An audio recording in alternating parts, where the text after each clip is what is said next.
ایسے اسباب پیدا ہو گئے ہیں کہ ہمارے نوجوانوں کو بے غیرت بنا دیا گیا. بے غیرت کیا بنایا ہے؟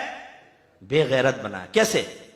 یہ ٹک ٹاک، یوٹیوب، فیس بک، ہر نوجوان کے موبائل میں یہ چیزیں ہوں گی. لیکن ہوں تو اس کا مطلب یہ نہیں ہے وہ غلطی کر رہا ہے. ہو سکتا ہے وہ اچھی پازیٹیو چیزیں دیکھتا ہوں، میں اس کا انکار نہیں کر رہا. لیکن یہ پپو پازیٹیو چیزیں دیکھتا ہو خالی، یہ بھی مجھے حسن ظن قائم نہیں ہوتا اصل میں. اس نے بے غیرت بنا دیا. کیسے؟ اچھا یہ بھی ایک منصب بن گیا ہے. ان سے ملیے، یہ ہے یوٹیوبر، یہ ہے ٹک ٹاکر. ابے بھائی یہ بھی کوئی منصب ہے، لیکن اس میں فخر ہے بھائی ہم ٹک ٹاکر ہیں. ہاتھ نہیں ملاتے دوسرے، ٹک ٹاکر ہیں. کرتے کیا ہو تم؟ بے غیرت بنا. لڑکیاں ٹھمکے لگائے، مائیں ٹھمکے لگا رہی ہیں. بتاؤ، بیٹیوں کے ساتھ ٹھمکے لگا رہی ہیں. باپ بیٹیوں کے ساتھ ناچ رہا ہے کہ وہ، کیونکہ ارننگ اچھی ہوتی ہے، اس میں فالوئنگ بڑھ جاتی ہے، پیسہ آتا ہے. اس کا مطلب یہ ہے، میں یہ جملے کہہ رہا ہوں، اللہ مجھے معاف فرمائے، بہت سخت جملے ہیں، کہ جو طوائفیں اپنا جسم بیچ کر پیسہ کماتی ہیں، اور جب آپ ان کو پکڑتے ہیں تو وہ کہتی ہیں کیا کریں، ہماری بھی اپنی ضرورتیں ہیں، ہمیں اور طریقے سے نہیں ملتا تو ہم پورا کر رہے ہیں. تو ان طوائفوں کے اندر اور اس طرح کے گندے کام کر کے ارننگ کرنے والے میں کیا فرق ہے؟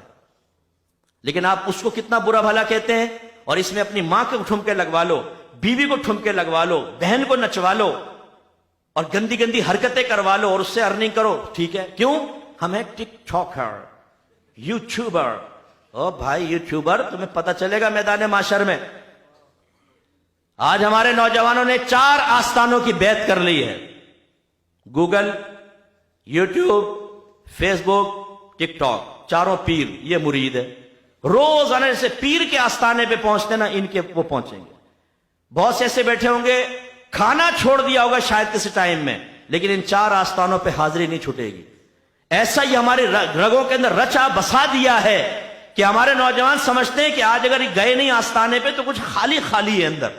تو سوتے سوتے بھی ٹیڑھی آنکھ سے ایک ٹھمکا دیکھ ہی لیتا ہے اور کلٹی ہو جاتا ہے کہ چلو یہ زیارت، یہ حاضری تو لگ جائے کم از کم. جتنی بری بات ہے کہ پیر صاحب ویٹ کر رہے ہیں اور فقیر ویسے سو جائے.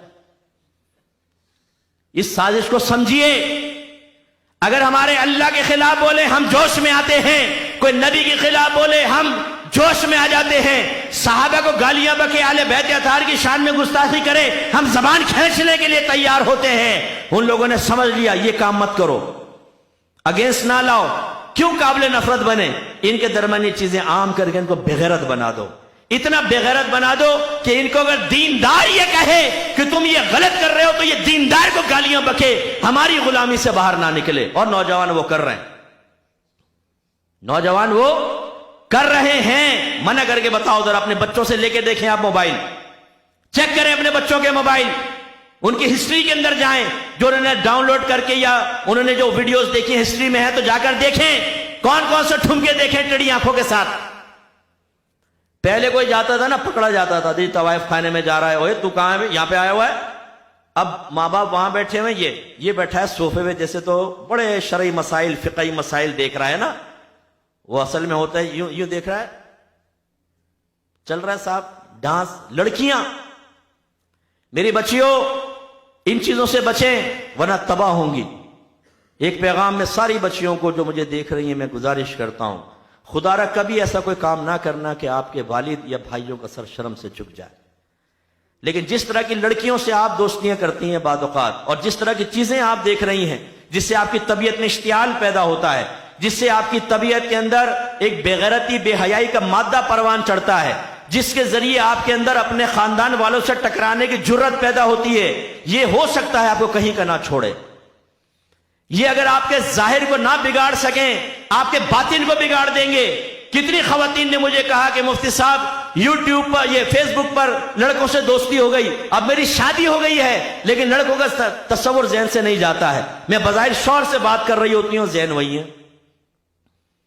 ایسے ہم نے بعض نوجوانوں کو سمجھایا کہ بیٹا ایسا نہ کرو، دوستیاں، شادی ہوگی نا سب چھوڑ دو. بھائی تو اتنا پپو کیسے بن جائے گا بھائی؟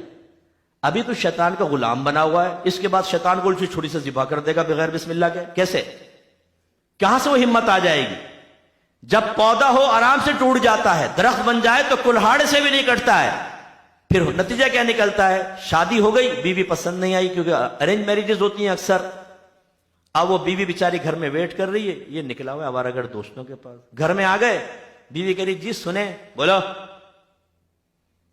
جلدی بول، کیونکہ یہاں ٹھمکا، یہاں بیوی، یہاں پیاز اور لہسن کی باتیں، یہاں پہ ٹھمکے کی باتیں، بال بکھیرے ہوئے ہیں صاحب، لینسز لگائے ہوئے عورتوں نے، نوجوان کے دل کا سامان، بیوی کا حق ادا نہیں کر رہا، ان میں لگ گیا ہے، فیس بک کے اوپر دوستیاں کر رکھی ہے ٹینا لینا سے، اچھا خود بھی فیک آئی ڈی بنا لیتا ہے بعض اوقات، ایسے سے مجھے ملے لڑکے، نام ہے محمد اکرم اور آئی ڈی بنائی ہوئی ہے زلیخا کے نام سے، اور وہ سامنے والے کو پاگل بنا رہا ہے، میں آج کام کر رہی تھی تم کہاں تھے، آواز سے نہیں، آواز سے، اچھا یہ پتا نہیں کہ جو سامنے ٹینا بیٹھی ہے وہ بھی چراغ دین ہے، وہ بھی فراڈیا ہوتا ہے، دونوں یہ کر رہے ہیں۔ اسی طرح میرے بچوں یہ پرینک جو ہے، یہ پرینک مت دیکھا کرو، یہ بھی آج کل چل گیا ہے صاحب، کسی کی ماں بہنیں کر دو آپ، اس کی دل آزاریاں کرو، اس کو ذلیل کر دو، لڑکیوں کے ساتھ گندے چھچورے جملے اب بولو، اور اس کے بعد آخر میں تو وہ بنا رہا تھا، ہاتھ ہلا دے ذرا، اور وہ ڈال دیتے ہیں، کسی کی بہن کسی کی بیٹی کے ساتھ تم نے اتنا گندا کیا، خراب کام کیا، شکلوں کو آپ نے برا کہا، تیری شکل تو چڑیل کی طرح ہے، تیری شکل تو کتے کی طرح ہے، اس طرح کی باتیں کر کے تم نے لوگوں کو چھچورے طریقے سے ہنسانے کی کوشش کی، کیونکہ تمہیں ارننگ ہو رہی ہے، اور اس کی فالوئنگ کون بڑھا رہا ہے؟ اسکرائبرز کون ہیں؟ یہ نوجوان ہیں اسکرائبر، ہم ہیں نا تمہارے لیے، کرو بغیرتی، ہم تمہاری بغیرتی میں ساتھ دیں گے، حالانکہ اللہ نے فرمایا وَتَعَاوَنُوا عَلَى الْبِرِّ وَالتَّقْوَى وَلَا تَعَاوَنُوا عَلَى الْإِثْمِ وَالْعُدْوَانِ، نیکی اور بھلائی کے کاموں میں ایک دوسرے کے ساتھ تعاون کرو، برائی اور گناہ کے کاموں میں تعاون نہ کرو، اور ہم کر رہے ہوتے